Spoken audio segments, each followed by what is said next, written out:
السلام عليكم ورحمة الله تعالى وبركاته دمان أخيرتي يوتيوب كويدا ودا سلامي موقالكان waxaan kuugu soo gudbin doonaa sida aad background-ka aad ugu remove gareyn lahayd shakhsiga ku dhex jiro marka daawasho wanaagsan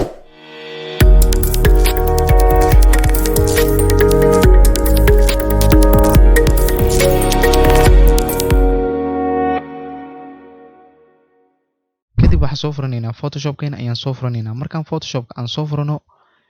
kadib saad u jeedo waa kana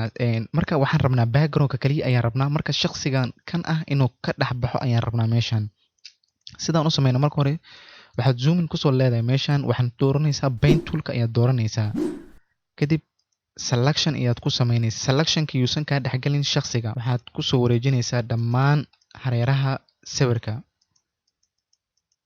kadib waxaad leedahay marka selection-ka dhameyso paint tool-ka right click ayaad leedahay kadib waxaad leedahay make selection meeshan iska fiiri inay ku tahay 0 kadibna waxaad leedahay okay selection-ka sidaas ayuu kuugu sameeyay kadib waxaad leedahay waxaad tagaysaa edit markaad edit aad ka xulato waxaad ka sii xulanaysaa fill markaad fill aad dhahdo content meeshan iska fiiri inay ku dooran tahay content kadib waxaad leedahay okay wuxuu qaadanayaa xoogaa yar ayuu qaadanayaa si uu background-ka qofka uu uga bixiyo kaliya uu soo haro background-ka kaliya sidaad u jeedo background-ka qofka waa laga bixiyay marka saad u jeedo meeshan xoogaa yar error yar ayaa jiro marka saad error-kan yar aad uga bixiso waxaad sameynaysaa paint tool-ka ayaa dib dambe aad ugu laabanaysaa qaybta kaliya khaladka ka jira ayaad select saaraysaa markaad saarto right click kadib waxaad leedahay make selection 0 okay kadib waxaad tagaysaa edit fill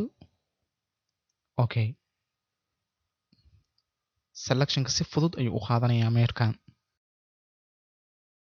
ugu dambeyn fadlan haddii aad nagu cusub tahay noogu soo biir lana wadaag asxaabtaada muuqaalkan si ay ugu faa'iidaystaan